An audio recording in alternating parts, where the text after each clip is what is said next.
Kevin Noe here from Fight Designer LLC, and something fun to share this time.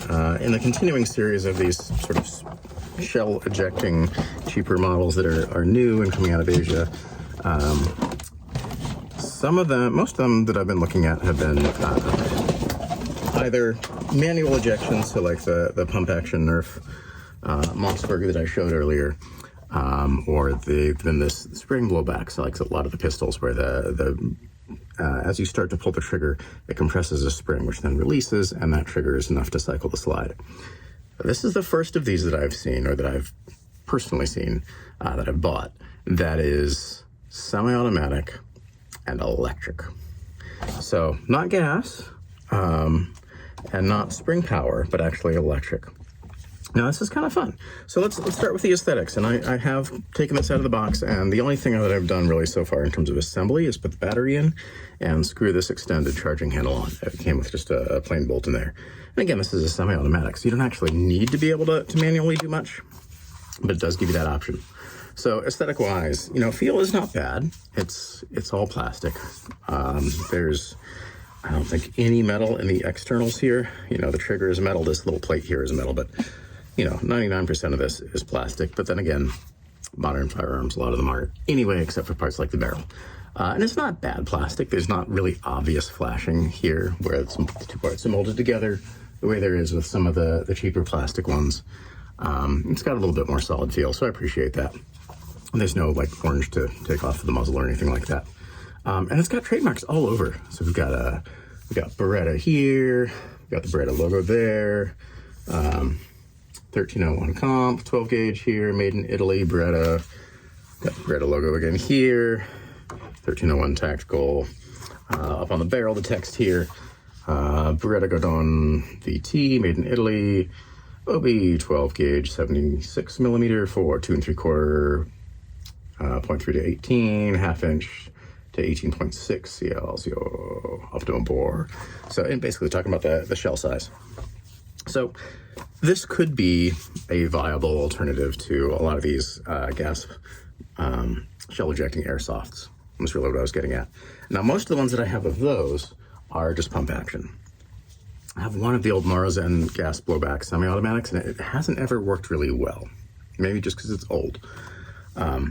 But in general, with airsoft, I prefer gas blowback to electric blowback because it just tends to be better made, and it's crisper, and it doesn't have the annoying sound, the little motor whir. So I was really curious to see how these would work. So this one is actually a NERF. It is made to shoot these little slightly cut down NERF darts inside these shells. So in that sense, it's a lot like the Mossberg that I reviewed earlier. These shells are a little bit smaller, a little bit shorter, a little bit nicer looking. It doesn't have the black rubber O-ring kind of thing around the bottom, and they do have, here I go, side by side.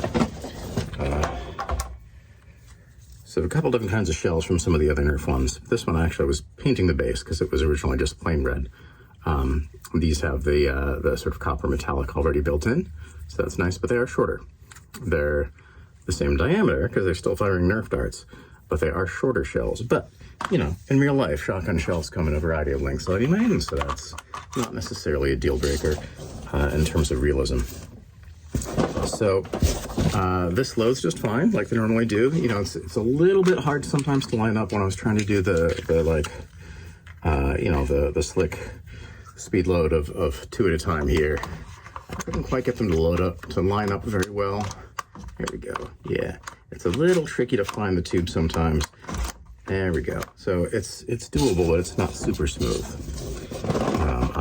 I think some of the gas blowback ones, or the gas ones from the airsofts, maybe win on that account.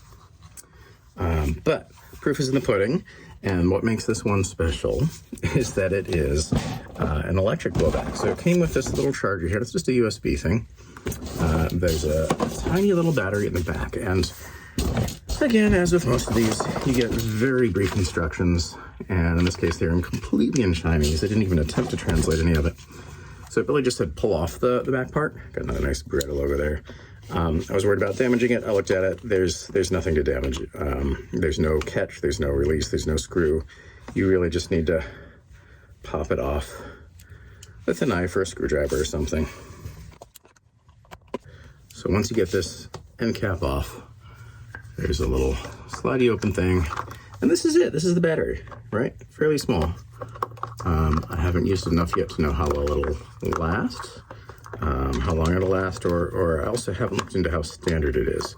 Now, there's a lot of airsoft batteries out there now. AEGs are pretty standard in airsoft, because you don't have to refill them as much as the gas guns, and they're maybe a little bit more player-friendly if what you really want to do is shoot BBs downrange and not worry about cycling of the action, things like that.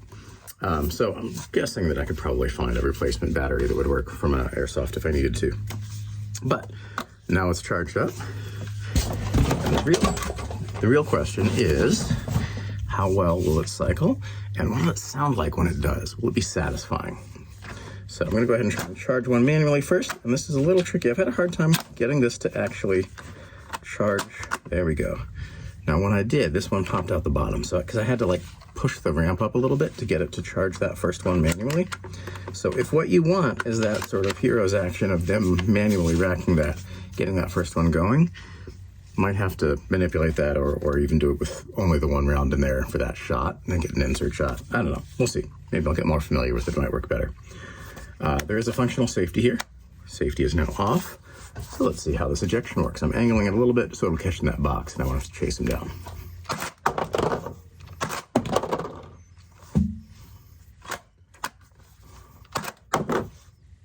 Yeah, so it's ejecting just fine. It's not consistently loading perfectly. There's another one in here, another two in here at least. There we go. Now that loaded. Yeah, again, not loading. There we go.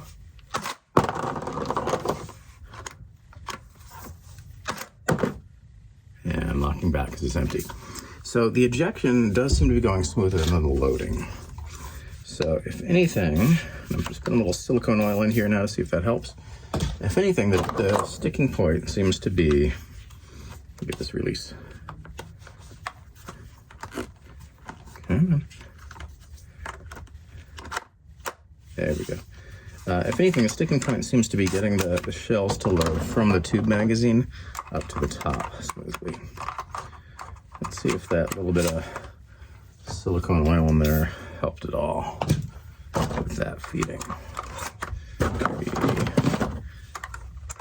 4, 5. Now I will say I'm pretty happy with that sound. I don't get a big motor noise. And especially don't get a ramping up motor noise, which is nice, because if it's just at the moment, we're gonna forward that anyway. We're gonna add a shotgun firing sound effect. So an actual brief sound at the moment of firing an ejection, I don't care about. That's gonna get covered up anyway. But if there's a little bit of like winding up to it, that's gonna be more obnoxious to cover up because it's gonna happen in a way that won't get covered up just by the actual Foley. I have not chambered around manually. Let's see what happens if I just cycle. Okay. There we go. Oh, and again, here we go. So it ejects just fine, but it doesn't always load just fine. We're getting a bit where this ramp isn't picking them up. Maybe not going back far enough. There we go. There we go. Okay. So far, more reliable than the old Marzan Antique. M1, what is it, M1100 I think I've got. That's the gas airsoft. Plus that one, the rounds I've got for it are all blue, which is the obvious non-gun color, so not as realistic. Not 100% reliable. I've yet to make it through a full tube mag, but the shots you get are gonna look good. Let's give it another shot here, shall we?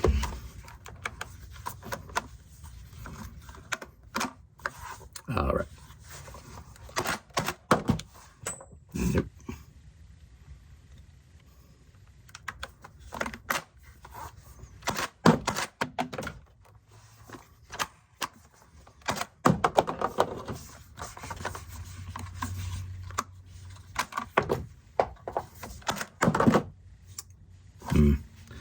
So yeah, we're only getting about a 50% success rate there. I feel like what we really need is a feed ramp kind of thing, or a better spring on this part here. to really push them up, because it's only successfully loading about half of them from the tube mag into the chamber. Once they're in the chamber, it ejects just fine. But it's not loading them consistently into the chamber. And that makes me a little sad. So in terms of reliability, you know, pump action is always going to be better anyway. Just manual action is going to beat electric or gas or actual cycling from a semi-automatic 99% of the time. But gotta say, I'm a little disappointed with this feeding. So is it potentially a good option? Oh, heck yeah. Yeah, there's some cool things you could do with this that you couldn't do with pump action. Is it the most reliable in the world? No. As with most props, the more things that the prop itself has to do, the more things that can go wrong. So whether that's loading rounds, well, now that's the way it can jam. Whether that is doing it electronically, well, that's a thing that, you know, the battery could die or the wires could get loose. The more things it does, the more things it can do wrong. But the cooler it is when it works. So, you know, I'm not sure on this one. Kind of a toss-up. We'll see if it breaks in and works better, or if it breaks down and works worse. But you know, it's an interesting option to try. And if you have the right projects where the shots that you need are all going to be insert shots, and so it's not like you need a long take of 6 in a row, could work.